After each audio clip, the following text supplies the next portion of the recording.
오늘부터 우리 갈라디아서를 몇 주간 동안 함께 생각하도록 하겠습니다. 갈라디아서 1장 1절에서 5절까지 교독합니다. 사람들에게서 난 것도 아니요 사람으로 말미암은 것도 아니요 오직 예수 그리스도와 그를 죽은 자 가운데서 살리신 하나님 아버지로 말미암아 사도된 바울은 함께 있는 모든 형제와 더불어 갈라디아 여러 교회들에게 우리 하나님 아버지와 주 예수 그리스도로부터 은혜와 평강이 있기를 원하노라. 그리스도께서 하나님 곧 우리 아버지의 뜻을 따라 이 악한 세대에서 우리를 건지시려고 우리 죄를 대속하기 위하여 자기 몸을 주셨으니 같이 읽으시죠. 시작. 영광이 그에게 세세토록 있을지어다. 아멘. 아멘. 오늘 전할 하나님 말씀 제목은 구원 꼭 필요한가요? 우리 자신들에게 물을 수 있으면 좋겠습니다. 구원 나한테 꼭 필요한가? 우리가 교회에 나오는 이유 혹은 교회에 나오는 목적은 예수님을 믿어 구원 얻기 위함입니다. 대답이 없어요. 다시 우리가 교회에 나오는 이유 혹은 교회에 나오는 목적은 예수님을 믿어 구원 얻기 위함입니다. 아멘. 맞지요? 교회 밥 먹으러 오는 거 아니죠? 친구 만나러 오는 거 아니죠? 대답을 안 하네요. 교회 오는 목적이 분명해야 돼요. 그래야 은혜를 받고, 그래야 예수님을 알고, 그래야지만 구원을 받게 되는 거예요. 우리 모두 교회에 나오는 이유가 여기에 있습니다. 주일 아침에 출발할 때마다 이 점을 가슴에 새길 수 있기를 바랍니다. 요즘 교회에 대한 말들 참 많습니다. 물론 우리 교회 이야기 아니에요. LA, 한국 할 거 없이 각자 나름대로 교회에 대한 생각이 너무나 분명해요. 할 말이 많아요. 교회는 이래야 된다. 교회는 이러면 안 된다. 하지만 여러분, 무슨 말을 하든지 혹은 무슨 말을 듣든지 흔들리지 말고 잊어버리지 말고 꼭 붙들어야 되는 것이 있습니다. 그것은 교회에 나오는 이유가 다른 데 있지 않다는 것입니다. 예수님 믿고 구원받는 데 있다는 것입니다. 그리고 다른 사람을 위해서가 아니라 자신을 위해서 예수 잘 믿기 위해서 애를 쓰고 또 쓸 수 있어야 합니다. 이것이 바로 우리 그레이스 교회가 이곳에 있는 이유이고 여러분들께서 오늘도 이 자리에 모여서 예배하는 이유인 것이죠. 이런 면에서 갈라디아서는 우리 신앙생활에 있어서 아주 중요한 글입니다. 갈라디아서는 우리말 성경으로 볼 때에 8페이지밖에 안 되는 아주 작은 소책자입니다. 이번에 갈라디아 전체를 길지 않게 공부하기 위해서 읽고 또 읽고 또 읽고 하는데 보니까요 다 읽는데 7분 걸리더라고요. 몇 분? 7분 걸려요. 너무너무 작아요. 그럼에도 불구하고 예수님을 믿어 구원 얻는다는 이 말이 무엇을 의미하는지를 정확하게 설명하고 있습니다. 일단 갈라디아서라는 이 말이 무슨 뜻인가 하면 갈라디아서 하는데 맨 마지막에 있는 서자는 편지라는 뜻입니다. 그러니까 갈라디아서는 갈라디아 편지 이런 뜻이죠. 편지는 쓴 사람이 있고 받는 사람이 있지 않습니까? 이 편지는 바울 사도께서 갈라디아 지방에 있는 여러 교회에 보낸 편지입니다. 그러면 우리가 서울은 알고 부산도 알고 LA도 아는데 갈라디아는 도대체 어디에 있습니까? 갈라디아가 한국에 있습니까? 갈라디아가 미국에 있습니까? 그렇지 않죠. 우리에게는 좀 생소하지만 서아시아 지역에 있는 터키에 있는 지방이 갈라디아입니다. 바울 사도가 살았던 당시에는 이 지역이 지금처럼 터키라는 땅이 아니었고 회교도 땅도 아니었습니다. 여러분들이 잘 알고 있듯이 로마라는 나라가 통치하고 있던 지역입니다. 원래 이 지역에는 특별한 나라가 없었습니다. 여러 민족이 흩어져서 살고 있었습니다. 그런데 바다 건너에 있는 그리스 사람들이 건너와서 이곳에다가 여러 곳에 도시를 건설을 했습니다. 당시 세계에서 가장 발달되고 문명화된 나라가 그리스였기 때문에 그렇습니다. 그 후에 로마라는 나라가 강성해지면서 그리스가 통치하던 이 지역 전체를 그대로 넘겨받았습니다. 바울 사도가 살던 당시 로마는 아주 큰 나라였죠. 서쪽으로는 스페인에서 시작해서 동쪽으로는 예루살렘까지, 그리고 남쪽으로는 이집트 전체에 이르기까지 아주 넓은 지역을 통치하고 있었고, 우리가 알고 있는 지중해라고 하는 바다를 마치 자신들의 호수처럼 왔다 갔다 하던 그런 나라였죠. 요즘에는 세계 어디를 가나 영어 하면 통하잖아요. 당시에는 세계적으로 통용되던 언어가 영어가 아니라 그리스 말이었습니다. 헬라어라고 하죠. 바울 사도는 예수님을 알고 난 다음에 3차례에 걸쳐 전도 여행을 다녔습니다. 갈라디아 지역은 가장 먼저 전도 여행을 갔던 지역입니다. 사도행전 13장, 14장에 그 자세한 내용이 나와 있습니다. 시리아 지역에 있던 안디옥 교회에서 선교사 파송을 받고서 바나바와 함께 배를 타고 떠났습니다. 그리고 이름은 파송교회 안디옥과 똑같은데 지역이 전혀 다른 비시디아 지역에 있는 안디옥에서 전도를 시작하고 이고니온, 루스드라, 더베 이 4도시에 복음을 전했습니다. 근데 여러분, 복음은 기쁜 소식인데 전해지면 모든 사람들이 다 기쁨으로 받는 게 이게 우리의 기대이죠. 그런데 이상하게 복음이 전해지는 곳에는 늘 반대가 너무나 심합니다.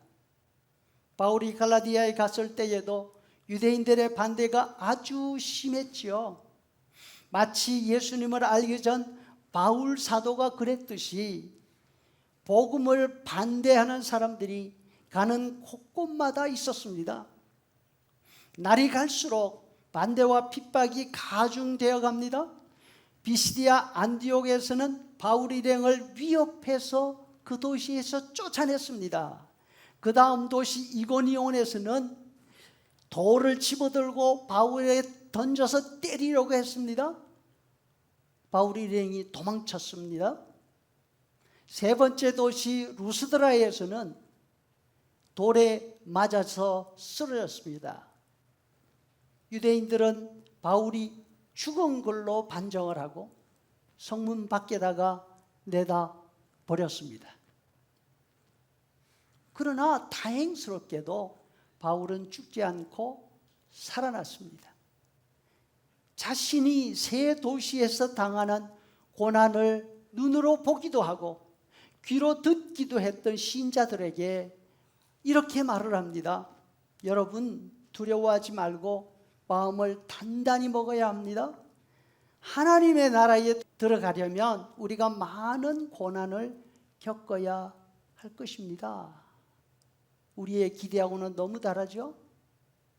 예수를 믿고 복음을 받아들이면 행복하고 하는 일들 다 잘 되고 사람들이 와, 당신이 예수를 믿어 박수 쳐줄 것 같은데 전혀 그렇지가 않고 하나님 나라에 들어가려면 우리가 많은 고난을 겪어야 합니다.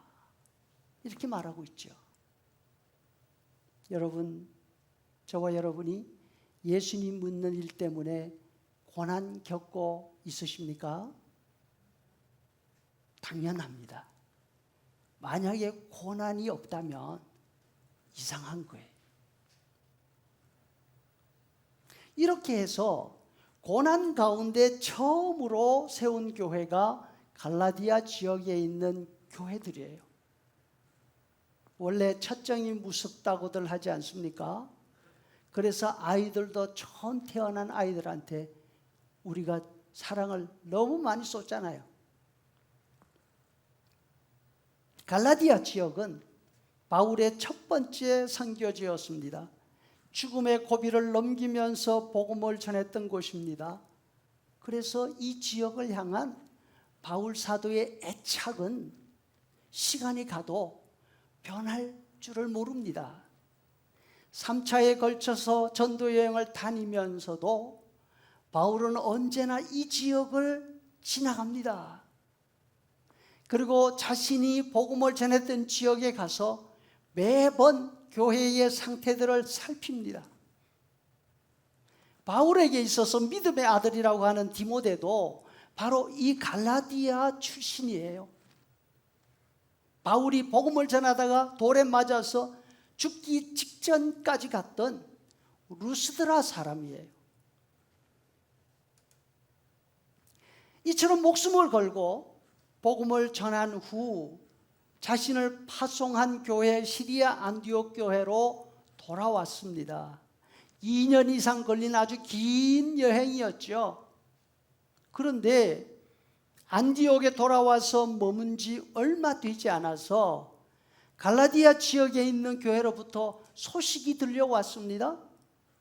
예루살렘에서 어떤 유대인들이 내려왔는데 예수님을 믿는 사람들이 예수 믿는 것 가지고는 안 되고 할례를 받아야 한다고 말하는 것입니다.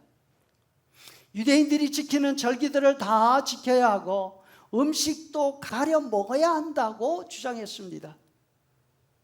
신자들이 이 말에 혼란스러워하면서 마음이 흔들리고 있다는 소식이었어요. 이 소식을 들은 바울은 갈라디아 지역 교회들에게 편지를 보냈습니다. 그 편지가 바로 갈라디아서죠. 바울 사도는 그 소식을 들으면서 자신의 놀란 심정을 이렇게 표현하고 있습니다.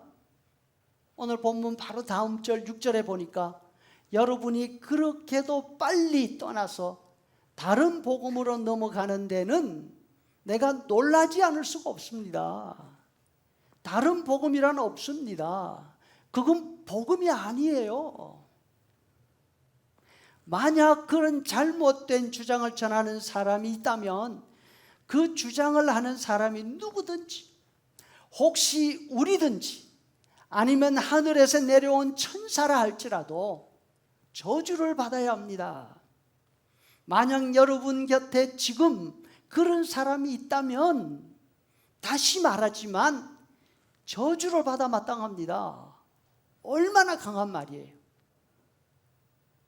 바울 사도는 너무나 놀라고 또 너무나 마음이 상했습니다. 잘못된 주장을 전하는 그 사람들은 바울을 모르니까 그럴 수 있다 하더라도 갈라디아 교회 신자들은 그 사람들 말 듣고 마음이 흔들리거나 떠나거나 이렇게 하면 안 되지요. 어떤 관계였습니까? 눈이라도 빼주고 싶어 하던 사람들이었습니다. 바울은 복음을 전하기 위해서 어떤 고생을 했습니까? 가는 곳마다 목숨에 위협을 당했습니다.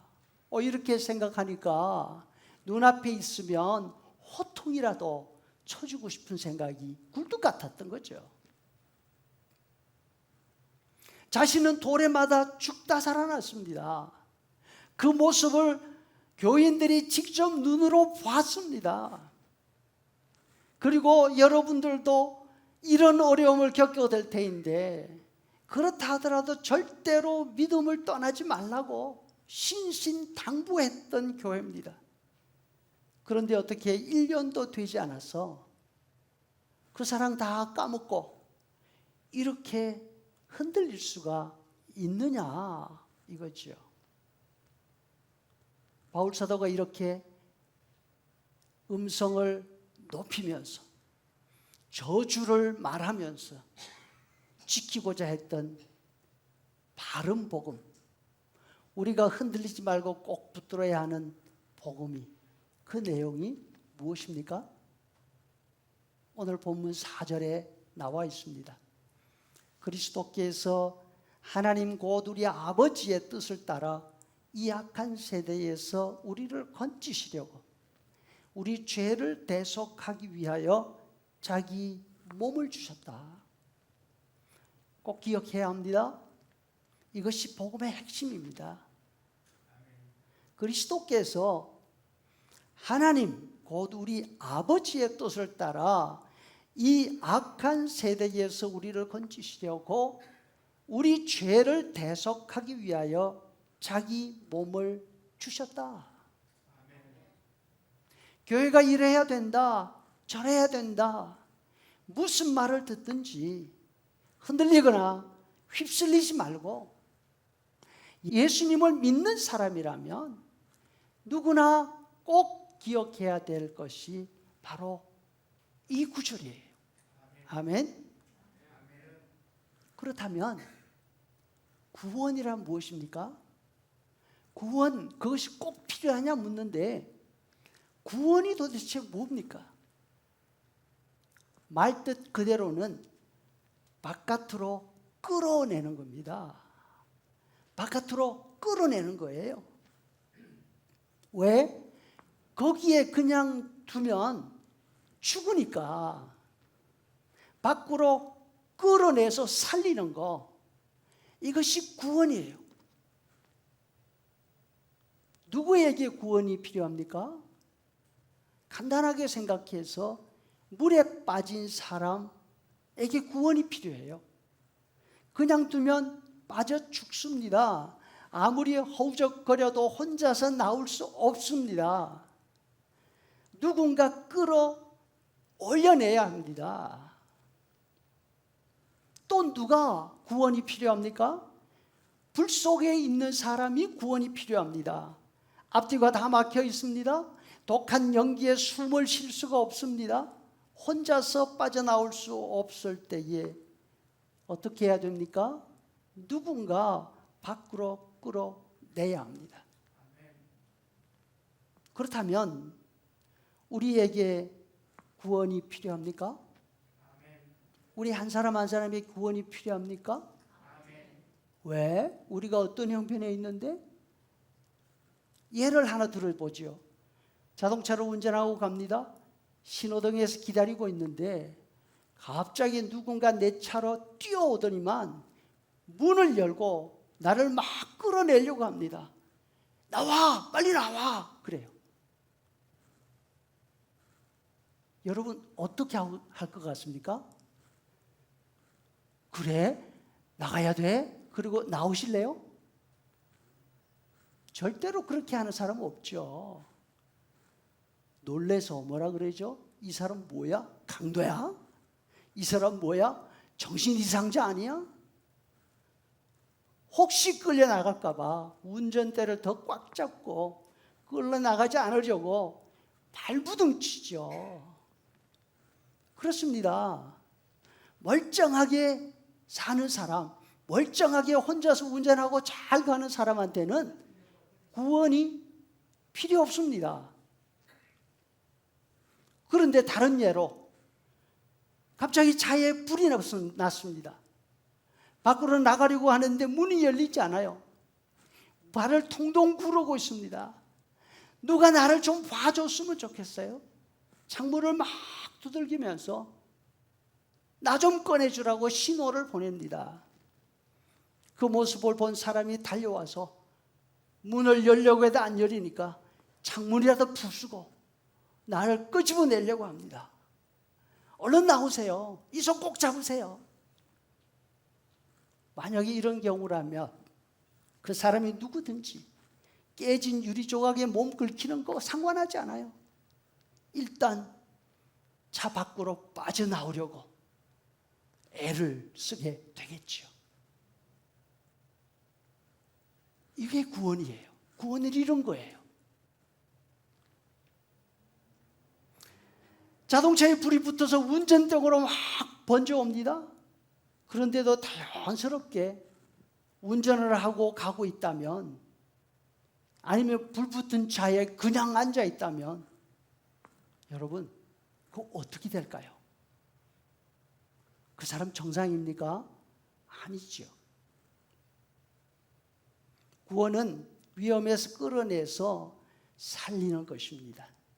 물에 빠진 상태에 있다면 구원의 필요성을 알고, 불 속에 있다면 구원을 받아야 한다는 걸 내 인정을 하겠는데, 아까 질문했잖아요. 우리에게 구원이 꼭 필요합니까? 우리는 지금 물에 빠져 있는 것도 아니고 불에 갇혀 있는 것도 아니에요. 근데 구원이 필요합니까? 우리는 그렇다고 대답할 수 있습니다. 바울 사도도 그렇게 말을 해요. 어떤 경우? 지금 우리가 살고 있는 이 세대, 이 세상이 너무나 악하기 때문에 여기 있다가는 내가 큰 변을 당할 것 같아요. 우리가 살고 있는 세상 참 험하지 않습니까? 이 말에 관해서는 반대할 사람 아무도 없을 것입니다. 신문이나 방송에 나오는 뉴스의 90% 이상이 사건이고 사고에 관한 내용들입니다. 세상에서 가장 살기 좋다는 이 미국 땅에 우리가 있지만 하루가 멀다 하고 총기 사고 소식이잖아요. 범죄 이야기고 재판 이야기잖아요. 그런 이야기를 들을 때마다 누군가라도 좀 나서서 이 세상 좀 바르게 만들어주면 좋겠다. 세상에 제대로 된 사람이 이렇게도 없나 탄식이 나옵니다. 그래서 요즘 누구나 입에서 세상이 도대체 왜 이래? 말세야, 진짜 말세야. 이렇게 말하잖아요. 어디 도망갈 수 있는 곳이 있으면 어디라도 가고 싶은 그런 심정들이죠. 다윗이 이런 시를 썼습니다. 이 시가 바로 이 험한 세상을 살아가고 있는 우리의 심정을 그대로 전하고 있는 것 같아요. 시편 55편 6절에 보니까 만일 내게 비둘기 같은 날개라도 있다면 멀리 날아가서 광야에 머무르고 싶습니다. 이는 원수의 소리와 악인들의 압제 때문입니다. 두려움과 떨림이 내게 덮치고 공포가 나를 덮칩니다.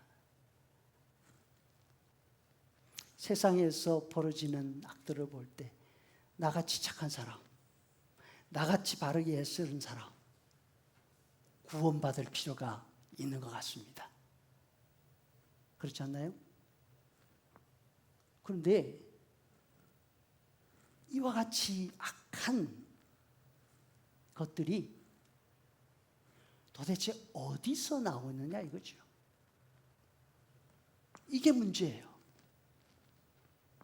우리를 힘들게 하고 괴롭게 하는 일이 우리 바깥에 있다면 피해서 도망가면 돼요. 그런데 이 악한 것들이 우리 속에 있으면 어떻게 해야 됩니까? 마가복음 7장 21절, 속에서 곧 사람의 마음에서 나오는 것은 악한 생각과 탐욕과 속임과 교만과 우매함이니 이 모든 악한 것이 다 속에서 나와서 사람을 더럽게 하느니라.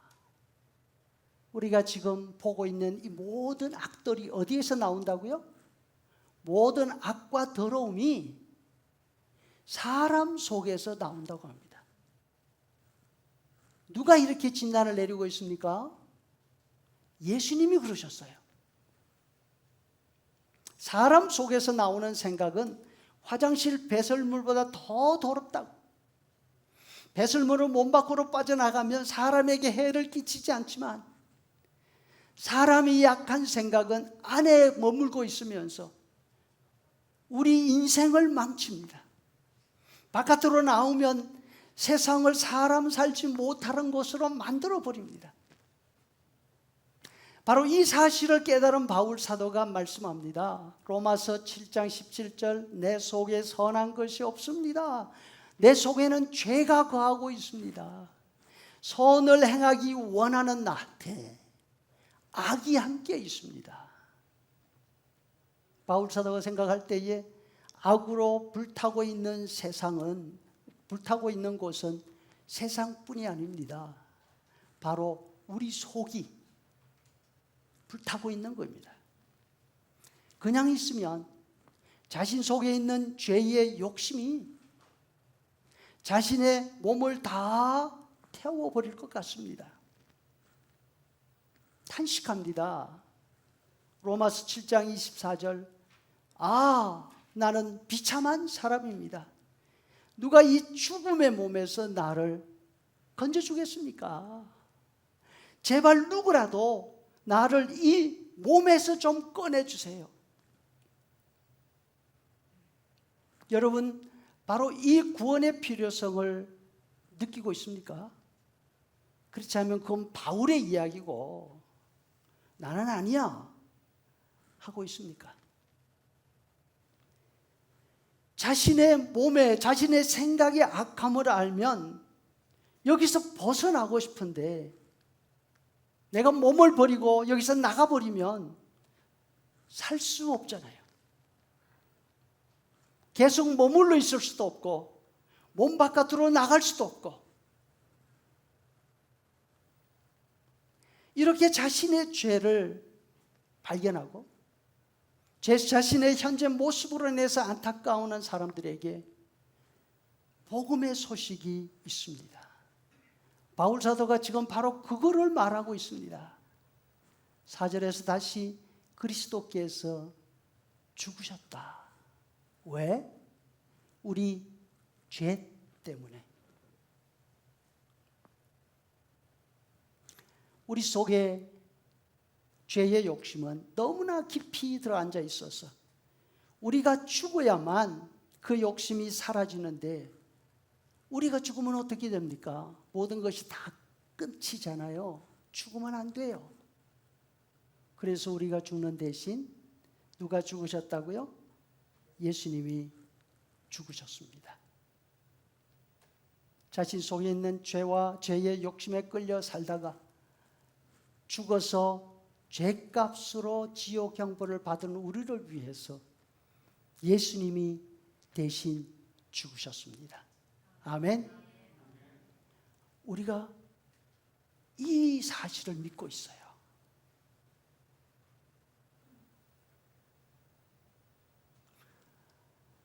이 사실을 깨닫고 난 다음 바울은 모든 것을 다 뒤로하고 복음을 전합니다. 그렇게 자랑스러웠던 유대인이라는 혈통도 뒤로합니다. 바리새인이라는 신분도 뒤로합니다. 최고 학부의 학력도 뒤로합니다. 심지어는 가정의 평안함도 내려놨습니다. 이전까지는 이 네 가지가 자신의 삶을 윤택하게 하고 자신을 구원해 줄 것이라고 믿었던 것입니다. 그런데 예수님을 알고 나니까 오히려 이 모든 것이 자신의 욕심만 더 크게 만들 뿐이었습니다.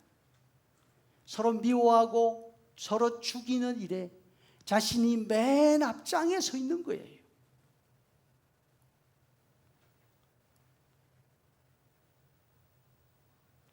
욕심으로 불타고 있는 우리 자신의 모습을 보고 있으십니까?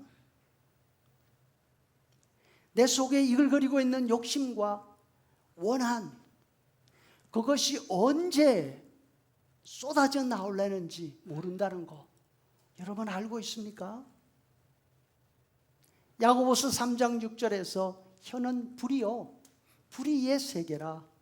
혀는 우리 지체 중에서 온 몸을 더럽히고 삶의 수레바퀴를 불사르나니 그 사르는 것이 지옥불이라고. 우리 속에 들어있는 것이 지옥불이라고. 사람의 욕심은 입의 혀를 통해서 나옵니다. 세치밖에 안 되는 작은 것이지만 자신의 몸을 더럽히고 온 세상 사람들의 삶의 굴레를 통째로 태워버리는 무서운 흉기라는 거예요. 그러면 혀만 문제입니까? 이 작은 혀가 그렇게 무서운 결과를 가지고 온다면 혀보다 몇 배, 몇십 배 더 크고 힘이 센 팔, 다리, 이것이 함께 움직이면 그 피해는 얼마나 클까요?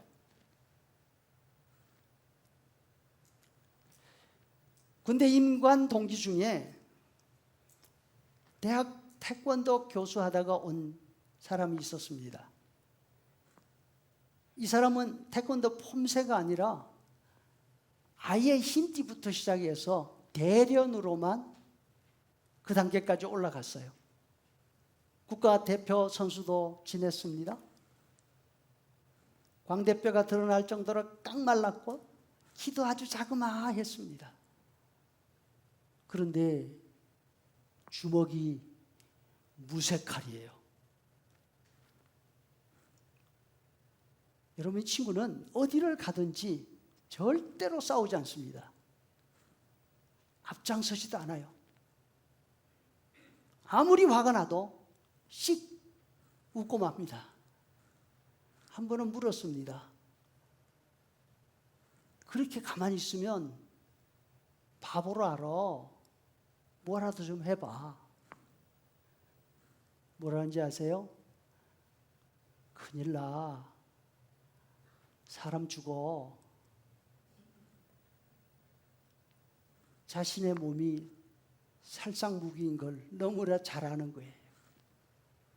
사람 몸에 손대면 자기가 전혀 의도하지 않고 원하지도 않는데도 반사적으로 그 사람의 급소를 때리는 거예요. 한 방에 사람 죽일 수 있어요. 자기가 그렇게 무서운 사람이야. 절대로 나서지 않아요. 이분만 그렇습니까? 우리는 우리 존재 자체가 무기입니다. 다른 사람뿐 아니라 나 자신까지 완전히 망가뜨리는 흉기입니다. 혀도 손도 발도 모두 살상무기입니다. 여러분, 이 사실 알고 있습니까? 그렇다면 조심해야 합니다. 우리가 아무리 조심한들 이 악한 성품을 가두어 둘 수 있을까요? 사람은 성질대로 살기 나름입니다. 세상을 사람 살기 힘든 곳으로 만드는 요인은 마귀가 아닙니다. 사탄이 아닙니다. 다름 아닌 우리와 우리 속에 있는 죄의 욕심입니다. 예수님의 말씀입니다. 우리 속에 있는 욕심이 가까운 사람들부터 시작해서 모든 사람들을 힘들게 만듭니다. 가정을 힘들게 만들고 교회를 힘들게 만듭니다. 세상을 사람 살지 못하는 곳으로 만들어갑니다. 이 사실을 안다면 우리는 우리 자신이 구원받아야 될 사람인 걸 알고 내가 구원받아야 한다고 그렇게 부르짖게 될 것입니다. 누군가 이 몸에서 나를 끌어내 줄 사람을 찾을 것입니다. 바로 이런 우리를 죄의 몸에서 끌어내서 구원하시기 위해서 우리 예수님이 이 땅에 오시고 죽으시고 부활하셨습니다. 할렐루야. 이번 한 주간도 살아갑니다. 우리 속에서 욕심이 올라올 때마다 바로 이것 때문에 예수님께서 내 대신에 죽으셨다는 사실을 꼭 기억하시기를 바랍니다. 내 욕심을 다스려 주시라고 성령님의 도우심을 매분마다 간구하며 이 한 주간을 승리하며 살 수 있기를 다시 한번 소원합니다. 아멘.